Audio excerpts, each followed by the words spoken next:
اودھ کے ادبی مارکوں کا احوال۔ اودھ میں ادبی مارکوں کی فہرست دوسرے جگہ کے مقابلے قدرے طویل ہے، اور نہ صرف یہ کہ ادبی مارکوں کی تعداد کے لحاظ سے، بلکہ ان مارکوں میں جس طرح کی تلخی اور شدت رہی ہے اس کے لحاظ سے بھی لکھنؤ میں اس طرح کے ادبی مارکوں کی کثرت ہے۔ اودھ کے اہم اگر ادبی مارکوں کا ہم ذکر کریں تو اس میں موسفی اور انشا کے درمیان جو ادبی مارکہ ہوا، مشہور زمانہ یہ واقعہ ہے۔ اس کے علاوہ موسفی اور شاگردان سودا کے درمیان ادبی مارکہ آرائی رہی۔ انشا اور لکھنؤ کے ہی دوسرے شاعر فائق ان کے درمیان مارکہ آرائی رہی۔ انشا اور قتیل کے درمیان مارکہ آرائی رہی۔ انشا اور مرزا عظیم بیگ کے درمیان مارکہ آرائی۔ اسی طرح سے جرت اور نوا کے درمیان مارکہ۔ اس کے بعد میں تھوڑے سے عہد کے بعد ناسک کا جب عہد آتا ہے تو ناسک اور آتش کے درمیان مارکہ آرائی کی صورت رہی، اور میر انیس اور مرزا دبیر کے درمیان بھی معاصرانہ چشمک۔ اب اس میں آپ دیکھیں گے کہ ایک نام خاص کر کے، جب یہ پوری فہرست پہ آپ مختصر سی فہرست حالانکہ مگر نظر ڈالیں گے تو دیکھیں گے کہ ایک نام بہت تواتر کے ساتھ آیا، اور وہ نام ہے انشا کا۔ ان کا پورا نام ہے میر انشاء اللہ خان، انشا ان کا تخلص ہے۔ اب یہ سوال اٹھنا چاہیے کہ کیا وجہ ہے کہ انشا سے اتنا زیادہ ان کے عہد میں اپنے معاصرین سے ادبی مارکہ آرائیاں۔ ایک وجہ تو یہ ہے کہ انشا کا اس وقت دربار میں جس طرح سے عزت تھی ان کی، اور خاص کر شہزادہ سلیمان شکو نواب آصف الدولہ کے زمانے میں شہزادے ہیں، ان کے خاص مصاحبین میں شمار ہوتا تھا انشا کا۔ دونوں کی مزاج میں بھی کسی حد تک موافقت تھی، جس کی وجہ سے بھی اس مصاحبت کو ایک طرح سے فروغ ملا تھا۔ تو شہزادہ سلیمان شکو کی صحبت اس کی ایک وجہ تھی، اور دوسری وجہ ہے خود انشا کی اپنی ذاتی شخصیت۔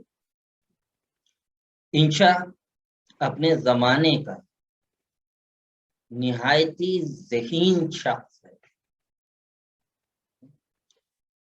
نہ صرف شاعری پر اس کی گہری پکڑ ہے بلکہ زبان کی رموز اور قواعد پر بھی دسترس رکھتا ہے۔ ان کی نثر میں جو خدمات ہیں، چاہے وہ دریائے لطافت ہو، رانی کیتکی کی کہانی ہو، یا بے نقط اردو کی کہانی ہو، یہ اس بات کی طرف اشارہ کرتی ہے۔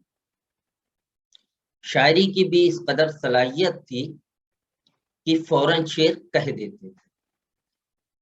بدیہہ گوئی ان کی مشہور رہی، لیکن دوسری طرف مزاج کچھ ان کا ایسا واقع ہوا تھا کہ طبیعت میں شوخی حد سے زیادہ تھی۔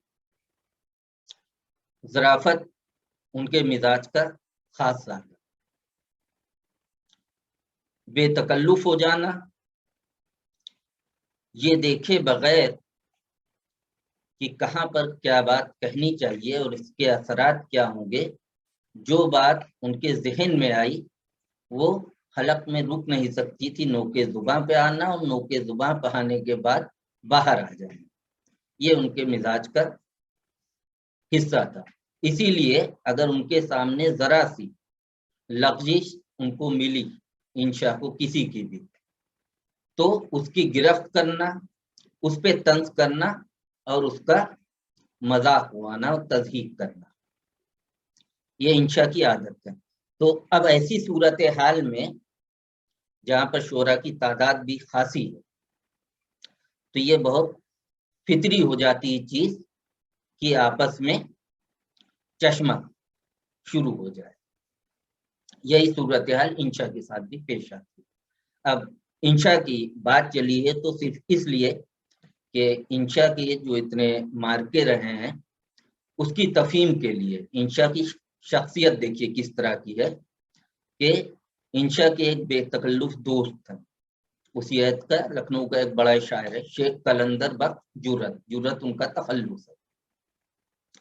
انہوں نے انشا کے جو مختلف مارکے ہوئے ہیں اس میں براہ راست نہ صحیح مگر بالواسطہ طور پر ہمیشہ انشا کی مفاہمت کی ہے. دونوں کا مذاق شعری بھی اس میں بھی کافی مماثلت ہے.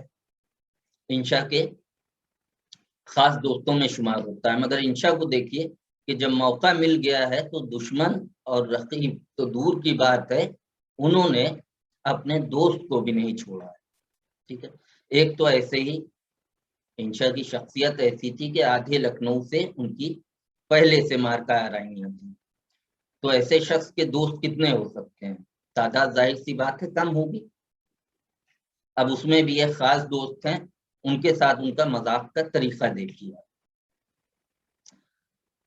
اس واقعے کو اس طرح سے تاریخ میں آیا ہے کہ ایک بار انشا جرت کے گھر گئے، دق الباب کیا دروازے پہ جا کے، تو نوکر نے دروازہ کھولا. انشا نے اس سے پوچھا یہ حضور کہاں ہیں؟ جناب جرت صاحب. نوکر نے بتایا کہ اپنے کمرے میں بیٹھے ہوئے. انشا آتے جاتے رہتے تھے ان کے مکان پہ. اندر داخل ہو گئے، ان کے کمرے کی طرف گئے جرت کے. وہاں پر گئے تو انہوں نے دیکھا کہ جرت پیشانی پہ ہاتھ رکھے ہوئے محو فکر ہے. انشا نزدیک گئے اور انہوں نے جرت سے پوچھا کہ حضور کیا بات ہے، آپ بہت تردد یا فکر میں دکھائی دے رہے ہیں، کوئی خاص بات ہو گئی؟ تو جیسے آدمی کہتا ہے، جرت نے کہا نہیں کچھ خاص نہیں. انشا نے کہا نہیں پھر بھی حضور بتائیے کیا بات. تو جرت نے کہا کہ ایک مصرع ہوا ہے ایک خاص زمین پر، لیکن اس کا مصرع ثانی موضوع نہیں ہو رہا ہے. تو انشا نے کہا کہ ارشاد مجھے بھی بتائیے حضور کیا مصرع ہوا ہے. تو جرت نے کہا نہیں تمہیں نہیں بتاؤں گا. اگر تمہیں بتاؤں گا تو تم اس میں تضمین کر کے پوری غزل کہہ لو گے اس زمین میں اپنے نام سے. انشا نے ان کو یقین دہانی کرائی کہ نہیں میں اس میں غزل نہیں کہوں گا، غزل آپ ہی کے نام سے رہے گی، بتائیں. تو انشا کے بہت زیادہ اصرار کرنے پر جرت نے وہ مصرع پھر انشا کے سامنے پڑھا. وہ مصرع تھا. اس سے پہلے ایک چیز اور جان لیجیے کہ جرت کی جوانی میں ہی بیماری کے چلتے ایک آنکھ تقریباً جاتی رہی تھی، یعنی انہوں آنکھوں سے بہت کم دکھائی دیتا تھا. تو جب انشا نے بہت اصرار کیا تو جرت نے وہ مصرع سنایا، اور وہ مصرع تھا اس زلف پہ پھپتی شب دیجور کی سوجی. پھپتی مثال کے لیے بھی یعنی تشبیہ کے لیے بھی استعمال ہوتا ہے. پھپتی کسنا یہ ایک محاورہ ہے، اور پھپتی مثال کے معنی میں، یعنی معشوق کے لیے کہ اس کی زلفوں کو دیکھ کر شب دیجور گہری کالی اندھیری رات کی تشبیہ سوجی. اس زلف پہ پھپتی شب دیجور کی سوجی. انشا نے برجستہ طور پر وہیں کہا یار اس میں کیا بات ہے، لیجیے دوسرا مصرع میں ابھی لگائے دیتا ہوں. جرت نے کہا جی بتائیے. کہا سنیے. تو پہلا مصرع تھا اس زلف پہ پھپتی شب دیجور کی سوجی. انشا نے کہا کہ اندھے کو اندھیرے میں بڑی دور کی سوجی. اب یہ انشا کا مزاج ہے. جرت جو ہے آگ ببولا ہو گئے، فوراً جو ہے پیروں سے جوتیاں نکالی اور انشا کی طرف دوڑے. آنکھوں سے کم دکھائی دیتا تھا، ظاہر سی بات ہے پکڑ نہیں سکتے تھے، اس لیے گرتے پڑتے ہوئے انشا کے پیچھے گئے اور انشا دروازہ کھول کے بھاگ گئے. حالانکہ اس کے بعد دونوں نے اسی زمین میں باقاعدہ غزلیں کہی ہیں، جرت نے بھی جس کی ردیف سوجی ہے، اور انشا نے بھی کہی، اور اس عہد کے بعض دوسرے شعرا نے بھی اسی زمین پر غزلیں کہی۔ یہ واقعہ بتانے کے پیچھے مقصد تھا کہ صرف انشا کی آپ بذلہ سنجی، ظرافت اور شوخی دیکھیے، اس حد تک ہے۔ ظاہر سی بات ہے جو اپنے دوست کو نہیں چھوڑے گا تو کسی بھی ذرا سی لغزش پر اپنے حریف کو تو وہ چھوڑے گا نہیں نا، اس کا مزاج ہوتا نہیں۔ اس وجہ سے انشا سے مارکا آرائیاں بھی بہت زیادہ ہے۔ انشا کی پہلا ادبی مارکا مرزا عظیم بیگ سے ہوا۔ دہلی کے ایک شریف خاندان سے تعلق تھا مرزا عظیم بیگ کا، دربار شاہی میں ان کا آنا جانا تھا، شاعری کرتے تھے، زمانہ ہے یہ بادشاہ شاہ عالم ثانی۔ دہلی میں یہ وہ دور ہے جب سودا اور میر کی شاعری کا زمانہ ختم ہو رہا۔ سودا لکھنؤ آ چکے ہیں، میر بھی کچھ دنوں کے بعد لکھنؤ آ جاتے۔ غالب قاہد ابھی آیا نہیں ہے، یہ درمیانی وقفہ ہے۔ اب مرزا عظیم بیگ کے زمانے میں مولانا محمد حسین آزاد ان کے بارے میں کیا لکھ رہے ہیں؟ تذکرہ آب حیات میں ان کی شاعری کو انہوں نے کہا ہے کہ میانی شاعری تھی، درمیانی، بیچ کے شاعر تھے۔ انہوں نے کہا ہے شاعری کر لیتے تھے لیکن انانیت بہت زیادہ تھی، اور اس غلط فہمی میں مبتلا ہو گئے تھے کہ اپنے کو فردوسی اور خاقانی سے کم نہیں سمجھتے تھے۔ تو ظاہر سی بات ہے ہندوستان میں وہ سمجھتے تھے کہ ان کے لیول کا کوئی دوسرا شاعر نہیں ہوگا۔ انشا کا مزاج بچپنے سے بالکل یہ شباب کا زمانہ ہے انشا کے، آپ جانتے ہیں کس طرح کا رہا ہوگا۔ انشا کا بھی دربار میں آنا جانا تھا کیونکہ ان کے والد ایک طبیب تھے دہلی میں اور معزز خاندان سے تھے، تو انشا کی بھی بہرحال دربار میں اور دربار سے وابستہ بعض دوسرے عمائدین شہر یا امیر وغیرہ سے مصاحبت تھی۔ ایسے صورتحال میں ان دونوں کے اندر اس بات کو لے کے جسے فخر شاعرانہ کہتے ہیں کہ کون بڑا شاعر ہے، فطری طور پر ایک چشمک تھی۔ انشا حالانکہ کہیں زیادہ ذہین تھے۔ مرزا عظیم بیگ کی شاعری ہے مگر ان کا نام بہت بڑا شاعری میں نہیں ہے، بلکہ جو انشا سے ان کی چشمک رہی ہے اس کے وجہ سے زیادہ مشہور۔ ایک بار ہوا یہ کہ مرزا عظیم بیگ نے ایک غزل بحر رجس میں لکھی، اس کے بعض اشعار بحر رمل میں موضوع ہو گئے۔ کبھی کبھی استادوں سے بھی اس طرح کی غلطیاں ہو جاتی ہیں۔ جب انہوں نے غزل مکمل کر لی تو دہلی میں ہی اپنے ایک دوست کے گھر پر گئے اس کو سنانے کے لیے۔ اتفاق سے انشا بھی وہاں پر موجود تھے۔ جب انہوں نے وہ غزل پڑھی مرزا عظیم بیگ نے تو انشا، میں نے کہا کہ نہایت ذہین شخص تھا، فوراً وہ اس غلطی کو بھاگ گئے کہ کہاں پر گڑبڑی ہو گئی، لیکن اس وقت اس کا اظہار نہیں کیا بلکہ عظیم بیگ کی تعریف کری اور انہوں نے ان سے مکرر اس غزل کو پڑھنے کے لیے اصرار کیا۔ دوبارہ سے غزل پھر پڑھ دی مرزا عظیم بیگ نے۔ حافظہ تیز تھا، اشعار یاد بھی ہو گئے انشاءاللہ۔ اب وہ موقع کے انتظار میں تھے، یہ موقع بھی مل گیا۔ کچھ ہی دنوں کے بعد دہلی میں ایک مشاعرہ ہوا جس میں مرزا عظیم بیگ نے اپنی یہی غزل مشاعرے میں پڑھی۔ وہاں پر انشا نے کھڑے ہو کے یہ گزارش کی عظیم بیگ سے کہ وہ ایک شعر کی تختی کر دیں۔ پہلے تو اس بات کو درگزر کرنے کی انہوں نے کوشش کی، ہر شخص چاہے گا۔ انشا مصر ہوئے تو سمجھ گئے کہ کہیں نہ کہیں چوک تو ہو گئی ہے۔ بس ظاہر سی بات ہے کہ اس کی تختی کیا کرتے، ایک طرح سے انہوں نے اس بات کو مان لیا کہ کہیں نہ کہیں غلطی ہو گئی۔ اچھا معاملہ یہیں تک ہوتا تو شاید بات اتنی آگے نہ بڑھتی، مگر میں پہلے ہی عرض کر چکا ہوں کہ انشا کی طبیعت کس طرح کی ملی تھی انشا کو. انشا کہاں ماننے والے تھے. اس موقع کے لیے ایک مخمس بھی وہ لکھ کے لے گئے تھے، جس کے صرف 2-3 مصرے یہاں پر جو یاد ہیں وہ پڑھ دیں گے، انداز ہو جائے گا آپ کو. خاص اس موقع کے لیے اور بآواز بلند وہیں مجمع میں انہوں نے وہ مخمس پڑھا. شب کو مشاعرے میں جو پڑھنے غزل چلے، بحرے رجز میں ڈال کے بحرے رمل چلے. کہنا عظیم سے کہ ذرا سا سنبھل چلے. اب آپ سمجھ لیجئے کہ بھرے مجمع میں اس طرح سے ان کی شاعری پر چوٹ ہو تو آدمی کو بے عزتی محسوس ہوگی. وہ بھی اس طرح کا آدمی جس کے اندر خود انانیت کا مادہ کثرت سے پایا جاتا تھا. بہرحال اس وقت تو مشاعرہ ختم ہو گیا، مگر اس کا اب جواب دینا عظیم بیگ نے ضروری سمجھا.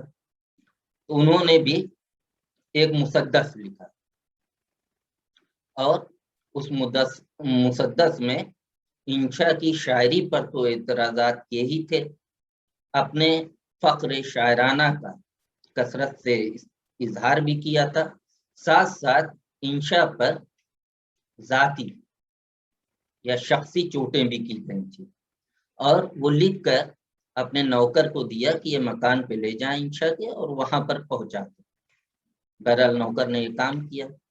اب جب نوبت یہاں تک پہنچ گئی تو ظاہر سے ہے کہ طرفین سے حج گوئی کا سلسلہ بھی شروع ہو گیا. دونوں طرف کے حمایتی بھی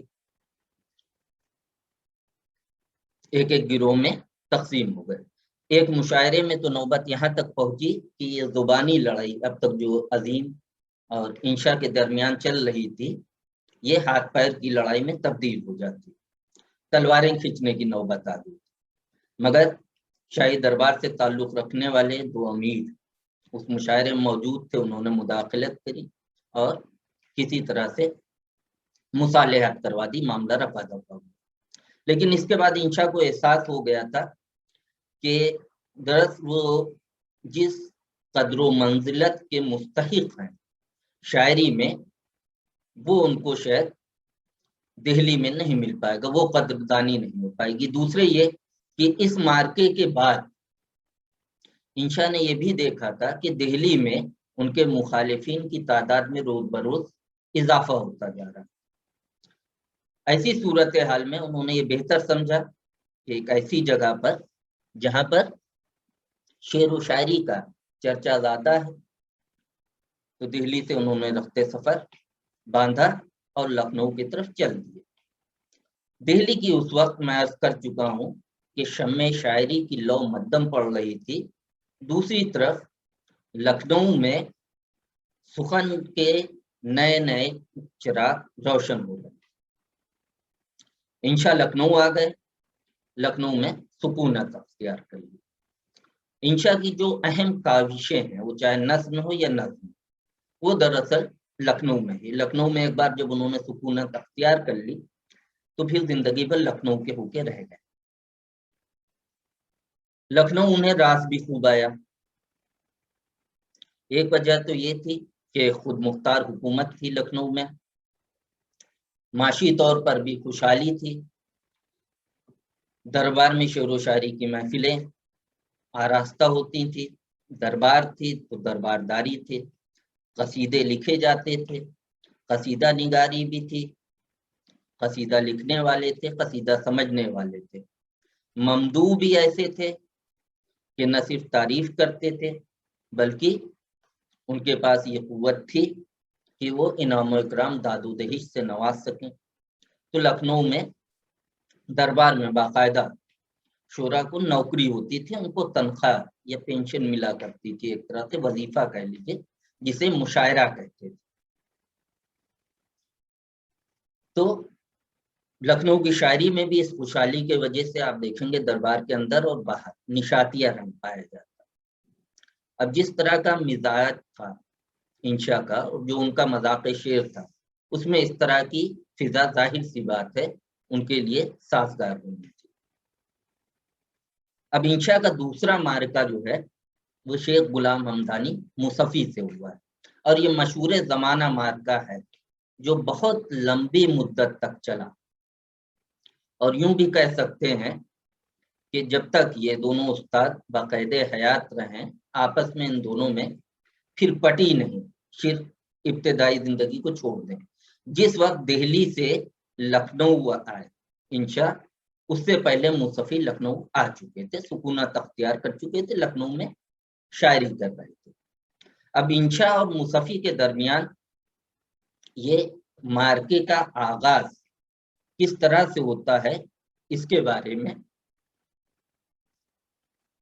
مولانا محمد حسین آزاد نے اپنی کتاب میں لکھا ہے کہ جس وقت انشا لکھنؤ آئے تو میاں مصفی شہزادہ سلیمان شکوہ کی دربار سے وابستہ تھے۔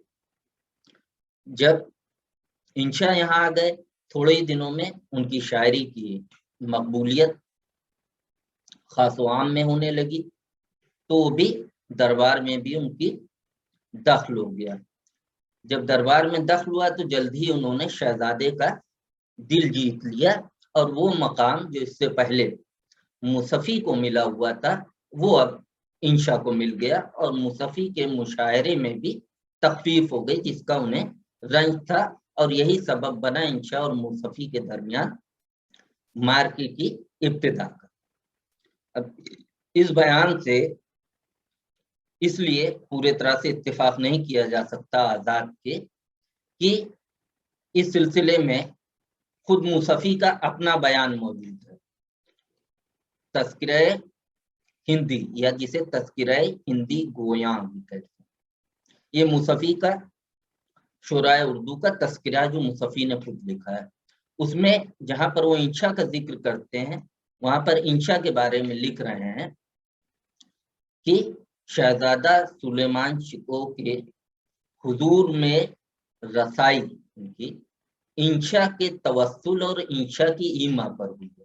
اب جب مصفی کا یہ خود قول موجود ہے اس سلسلے میں تو ظاہر سی بات ہے کہ یہ وجہ تو نہیں ہو سکتی کلی طور پر۔ ہاں یہ بات ضرور اس میں صحیح ہے کہ مصفی کی جو مشاہرہ تھا یا تنخواہ تھی اس میں شہزادہ سلیمان شکوہ نے تخفیف کر دی تھی، اور اس کا گلہ مصفی کو رہا ہے زندگی بھر رہا۔ اسی سلسلے میں مصفی و انشا کا جو معرکہ رہا ہے اس کو قدر تفصیل سے بیان کیا گیا ہے۔ اس عہد کا ایک دوسرا تذکرہ ہے جسے تذکرہ خوش معرکہ زیبا کہتے ہیں، خاص کر اپنے طلاب کے لیے، کہ اس کو آپ چاہیں تو نوٹ بھی کر سکتے ہیں، اہم ہے نہ صرف اس چشمک کے جس خاص عہد کی میں بات کر رہا ہوں، اس عہد کے حالات کو جاننے کے لیے بھی یہ تذکرہ اہم ہے۔ اس کے مصنف کا نام ہے سعادت خان ناصر، تذکرہ خوش معرکہ زیبا۔ وہ اس کی وجہ یہ بیان کر رہے تھے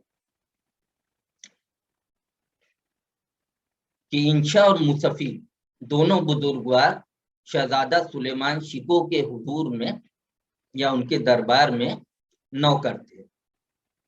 میاں مصفی یہ الفاظ ہیں تذکرہ خوش معرکہ زیبا کے مصنف کے۔ میاں مصفی کے زبان کے کڑوے اور مزاج کے سخت تھے۔ ایک دن وہ گفتگو جو لائق و قابل بادشاہوں کے نہ تھی حضور میں شہزادے کے کر بیٹھے۔ شہزادہ سلیمان شکوہ نے انشا سے کہا کہ میاں مصفی کو رسوائے خاص و عام کیا جانا چاہیے، اور انشا نے ظاہر سی بات ہے اس کو قبول کر لیا، اور اس کے بعد یہ سلسلہ شروع ہوا۔ اب یہ بات بھی کلی طور پر یہ بھی جو بیان آیا ہے یہ حقیقت نہیں، جزوی طور پر ہے۔ جب آپ ان دونوں کی تصانیف کا اور ان کی شاعری کا، کلام کا ذرا گہرائی سے مطالعہ کریں گے تو اس معرکے کے اسباب آسانی سے ان کے کلام میں ہی مل جاتے ہیں۔ دراصل اس معرکے کی شروعات کی وجہ وہی ہے جو دو فنکاروں یا دو استادوں کے بیچ میں چشمہ، اس کا مادہ پہلے سے موجود ہوتا ہے۔ انشا اور مصفی کے درمیان بھی تھا۔ انشا خود مصفی کو ضرور دربار کے اندر لے کے آئے تھے، لیکن بہرحال مصفی عمر میں بھی انشا سے بڑے تھے، 7 سے 10 سال تک کا فرق ہے، بڑے رہے ہوں گے مصفی۔ اس کے علاوہ ایک کونا مشق شاعر تھے، ان کے شاگردوں کی تعداد بھی کا دائرہ بھی کافی بڑا تھا۔ دہلی میں اچھی خاصی شاعری کر چکے تھے، لکھنؤ میں شاعری کر رہے تھے، پرگو تھے، بسیار گو بھی تھے، اسی لیے مصفی کے کلیات کافی ضخیم ہیں۔ تو مصفی بھی اپنے آگے کسی کو قابل ستائش، ظاہر سی بات ہے کیا سمجھیں گے، گنتے بھی نہیں تھے۔ انشا کی دربار میں اہمیت سلیمان شکوہ کے دربار میں بہت زیادہ تھی، اور اس وقت دربار سے جو شعراء وابستہ تھے ان میں جو سب سے زیادہ مشاہرہ جس شخص کو ملتا تھا وہ سید انشاء اللہ خان انشا تھے۔ مصفی کو ضرور اس بات کی اندر اندر کہیں کسک تھی، تکلیف تھی، جو فطری بھی ہے، کہ اس جگہ پہ جہاں پر انشا ہیں وہ مستحق ہیں کہ اس جگہ پہ جلوہ افروز مصفی، ان کے کلام کی وہ عزت نہیں کی جا رہی ہے۔ بہرحال اس عہدے کو پانے کے لیے اب یہ مسابقت دیکھیے یہیں سے شروع ہوتی ہے۔ مصفی نے کوششیں شروع کری۔ اچھا، اس وقت کا یہ بھی سمجھیے کہ شاعری باقاعدہ ایک پیشہ ہوا کرتی ہے، یعنی شاعری سے آپ کو شہرت ملے یہ ایک چیز ہوتی تھی، عزت ملے یہ ایک چیز، مگر آپ کا کسب معاش کا ذریعہ ہوتا تھا۔ تو دربار میں جس کے جتنے اچھے رواسم ہے دربار سے جو جڑا ہے جس طریقے سے، اور دربار سے جتنا زیادہ وہ مشاعرہ اٹھا رہا ہے، تو ایک طرف تو معاشی اعتبار سے بھی وہ زیادہ مضبوط ہو رہا ہے، دوسری طرف سے عزت بھی اس کے دربار کے اندر بھی اور باہر بھی زیادہ ہوتی تھی۔ باہر اس لحاظ سے کہ اس بات کی شہرت جب عوام تک پہنچتی تھی تو ہوتا تھا کہ فلاں شخص جو ہے بادشاہ کا یا فلاں نواب کا یا فلاں امیر کا یا فلاں شہزادے کا مصاحب خاص ہے۔ انشا کے لیے بھی کہا جاتا ہے کہ ایک زمانے میں شہزادہ سلیمان شکوہ سے ان کے اس طرح کے روابط تھے کہ شعر و شاعری کے علاوہ جو امور سیاست ہوا کرتے تھے بعض جگہ، سلیمان شکوہ اس میں بھی انشا سے رائے لیا کرتے تھے۔ بہرحال مصفی اس جگہ پہ آنے چاہتے تھے، اس کے لیے انہوں نے جو طریقہ کار اختیار کیا، اس زمانے میں مصفی نے بعض قصائد لکھے ہیں اور جو سلیمان شکوہ کو پیش کیے۔ اب ان قصائد کا جب آپ مطالعہ کریں گے تو آپ کو اندازہ ہو جائے گا کہ کیا چیز ہو رہی تھی اس وقت۔ مصفی نے ان قصائد میں شاعرانہ فقریہ کا کثرت سے استعمال کیا، یعنی فقرے شاعرانہ۔ یہاں تک تو ٹھیک ہے، وہ اپنی تعریف کر رہے ہوتے ہیں اور کہتے ہیں کہ اگر آج انوری موجود ہوتا تو میں اس کے پلے میں تولا جاتا، مرزا و میر سے مجھے کیا ہے برابری۔ ٹھیک ہے، اب اس قصائد میں وہ کیونکہ انہیں اپنی بالادستی ثابت کرنا ہے اور یہ بھی ثابت کرنا ہے کہ فی زمانہ ان سے بڑا شاعر اور ان سے بڑا سخنور اس کرۂ ارض پہ موجود نہیں ہے، تو مجبوری ہو جاتی ہے کئی بار انسان کو کہ اپنے آپ کو بالادست ثابت کرنے کے لیے دوسروں کو پھر آپ کو تحدث بھی ثابت کرنا پڑتا ہے۔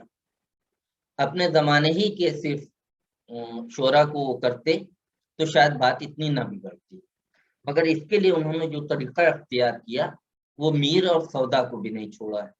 سودا کی شاعری کی کئی جگہ انہوں نے جا بے جا کمیاں نکالی، انہیں کہا کہ پورا شاعر تھے ہی نہیں، عروس پہ ان کی پوری پکڑ نہیں تھی، اس طرح سے بہت سی کمیاں گنانے کے بعد کہتے ہیں کہ میں سب سے بڑا شاعر ہوں ابھی اس زمانے میں، اور اس پر گو کہ میں فخر نہیں کرتا ہوں، گو فخر ہے تو سلیماں کے در کی چاکری۔ اب اس میں ضرور یہ بات ہے کہ شہزادہ سلیمان شکو کو بھی یہ طریقہ کار جو ہے مصفی کا پسند نہیں آیا، اور شاید یہی قصائد وجہ رہی ہوں گی، کیونکہ اس کے فوراً بعد یہ ہوتا ہے کہ مصطفی کو جو مشاعرہ مل رہا تھا دربار سے، اس میں تخفیف کر دی جاتی، اس سے پہلے کوئی ایسی بڑی بات نہیں ہوتی سوائے ان قصائد کے۔ وجہ کیا ہے کہ سودا کا تب تک انتقال ہو چکا تھا، میر ابھی زندہ تھے، لکھنؤ میں تھے، مگر علیل تھے اور شعر و شاعری اس طرح سے نہیں کر رہے تھے، آخری وقت میر کا۔ سودا کیونکہ شجاع الدولہ کے زمانے سے ہی شاہی دربار سے ان کی وابستگی تھی، تو بہت قدر و منزلت کی نگاہ سے دیکھے جاتے تھے، خواص عوام دونوں۔ ظاہر سی بات ہے کہ اس طرح کا استاد شاعر کا جس کا تعلق دربار سے رہا ہو، شہزادہ سلیمان شکو کو بھی مصفی کا یہ طریقہ کار پسند نہیں آیا تھا۔ میں نے کہا کہ بہت عزت بھی تھی، ابھی بھی سودا کے شاگردوں کی تعداد خاصی تھی جو موجود بھی تھے دربار میں۔ اب ایسی صورتحال میں تخفیف کر دی انہوں نے ان کی تنخواہ میں، اور یہ بات بھی قرین قیاس ہے کہ انہوں نے انشا کی پشت پناہی کی ہوگی جب باضابطہ معرکہ شروع ہو جاتا ہے، یعنی ادبی مناظرے کی شکل میں یہ معرکہ شروع ہوتا ہے دونوں کے درمیان، مصفی اور انشا کی، تو بالواسطہ طور پر پشت پناہی کر رہے ہیں شہزادہ سلیمان شکو انشا کی۔ تو اس وقت انشا نے اس کا کوئی جواب نہیں دیا، مگر وہ سمجھ رہے تھے کہ دراصل اس کے پیچھے ان قصائد کے مصفی کا اصل منشا کیا ہے۔ اس عہد میں جو سودا کے شاگرد موجود تھے ان سے ضرور مصفی کی مارکہ آرائی شروع ہو گئی۔ سودا کے شاگردوں نے بھی جب اس کا پتہ چلا تو انہوں نے مصفی کی ہجویں لکھنا شروع کر دی۔ مصفی نے خیر اس کی صفائی دی اور اس طرح سے بات خیر رفع دفع ہو گئی۔ اب ایک بار دربار میں انشا، مصفی اور دوسرے شعراء جرت وغیرہ موجود تھے، شہزادہ سلیمان شکو کا دربار تھا، تو مصفی نے ایک مشکل زمین میں ایک غزل پڑھی۔ غزل کا مطلب میں بھی پڑھے دے رہا ہوں، وقت کی کمی ہے تو آج اس کلاس کو یہاں ختم کر کے اس کا دوسرا پارٹ انشاءاللہ اگلے لیکچر میں گفتگو کریں گے اور اسے کنٹینیو کریں گے۔ وہ غزل یہ تھی، اس کی ردیف تھی گردن، اور زمین دیکھ لیجئے، مطلب میں پڑھے دے رہا ہوں۔ سر مشک کا ہے تیرا تو کافور کی گردن، نہ موئے پری ایسے نہ یہ پور کی گردن۔ سر مشک کا ہے تیرا تو کافور کی گردن، نہ موئے پری ایسے نہ یہ پور کی گردن۔ لکھنؤ میں ایک رواج رہا ہے قافیہ پیمائی کا، مشکل زمینوں میں دشوار قافیوں کے شعر میں باندھنا، اور اس مشکل زمین اور مشکل ردیف اور قافیے میں کتنے زیادہ اشعار کون شاعر کہہ دیتا ہے، یہ پیمانہ ہوا کرتا تھا کہ شاعر کتنا بڑا ہے۔ اب جب یہ شعر پڑھا، مطلع ہی ابھی پڑھا تھا مصفی نے، 8 اشعار پر مشتمل یہ غزل تھی، اس کا مطلع جیسے ہی پڑھا تو مولانا محمد حسین آزاد کا بیان ہے کہ انشا نے بدیہتاً اس کے جواب میں فوراً ایک شعر موزوں کیا اور وہیں پر پڑھ دی۔ انشا نے کہا کہ سر امبا کا ہے تیرا تو امچور کی گردن، ٹڈے کی لگی جس کو نہ زنبور کی گردن۔ اب یہ ازراہ مذاق کہہ چکے ہیں کہ انشا ہکڑ قسم کے آدمی تھے، ہسوڑ تھے، جنہیں عام زبان اگر استعمال کی جائے گی تو کہا جائے گا، اور جو ذہن میں آیا پھر وہ رکنا نہیں تھا۔ پھر مصفی سے ایک طرح سے دونوں طرف سے کمپٹیشن کی شروعات پہلے ہی ہو چکی تھی، تو اب ظاہر سی بات ہے کہ یہ تضحیک ایک طرح سے تھی، مذاق تھے براہ راست نہ ہو کے بالواسطہ طور پر. امبا کہتے ہیں آم کو، آپ لوگوں کے لیے واضح ہو جائے جو نہیں جانتے ہیں ہمارے طلباء. اور امچور کہتے ہیں سوکھے ہوئے آم کی پھاک، یا جسے ہم کھٹائی کہتے ہیں. اب ذرا سا آپ تصور کریے کہ کیا چیز بنے گی اگر کہیں امبا کا سر، یعنی آم تو بہرحال بڑا ہوگا ہم یہ مقابلے میں، بڑا سر، اور کھٹائی کی اگر گردن پر آم کو رکھ دیا جائے تو کیا صورتحال ہوگی؟ گردن لچک جائے گی، سر نیچے آ جائے گا. یہ دراصل مصطفی کے خلیے پہ ایک طرح سے چوٹ تھی. حالانکہ شعوری طور پر ایذا پہنچانے کے لیے انسان نے یہ کام نہ کیا ہوگا. میں نے کہا کہ جب اپنے دوستوں کو نہیں چھوڑتے ہیں تو ظاہر سی بات ہے رقیب کو تو نہیں چھوڑیں گے، ہے نا، یہ اپنے حریف کو تو نہیں چھوڑیں گے. تو مذاق کے طور پر یہ وہ کہہ گئے تھے. اس کے پیچھے کہیں نہ کہیں انشاء کا یہ بھی مقصد تھا. گردن شیر میں ردیف کے لیے بھی استعمال ہوتی کہ گردن کی جو ردیف باندھی تھی وہ سمجھتے تھے کہ غزل کے لیے موضوع نہیں، تو اس کا ایک طرح سے مذاق وہاں پر ہوایا. ٹڈے کی لگی جس کو ٹڈا پتنگا ہوتا آپ لوگ جانتے ہیں. زمبور بھی پتنگا ہے، شہد کی مکھی کو کہتے ہیں. تتیا کو بھی کہتے ہیں زمبور سر. تو دونوں کے آپ پتنگوں کو بھی دیکھیے تو ان کا دھڑ بڑا ہوتا ہے، اس کے بعد گردن نہ کے برابر ہوتی ہے، ہوگی بھی تو بہت پتلی سی، اور پھر سر بڑا ہوتا ہے. تو نہ ٹڈے کی لگی نہ زمبور کی گردن، آم پہ لگائی کا ہے کہ امچور کی گردن.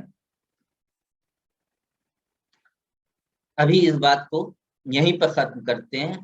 یہیں سے شروعات ہو جاتی ہے ادبی مناظرے کی، اور یہ مناظرہ مناقشے میں تھوڑے دن کے بعد تبدیل ہوتا ہے اور اس کے بعد مجادلے میں تبدیل ہو جاتا ہے. ٹھیک ہے، اور آخر میں انتہا ہو جاتی ہے کہ شروعات اس کی ادبی ہو رہی ہوتی ہے مگر خاتمہ اس کا رقاقت اور فحش نگاری پر ہوتا ہے. مگر اس کے بہت سے دلچسپ پہلو جو ہیں وہ اس وقت کی جو مذاق شعری ہے اور ادبی اور ثقافتی فضا ہے اس کی تفہیم کے لیے بھی معاون ثابت ہوتے ہیں اور اپنے اندر دلچسپی کا سامان بھی رکھتے ہیں. آج کی گفتگو یہیں ختم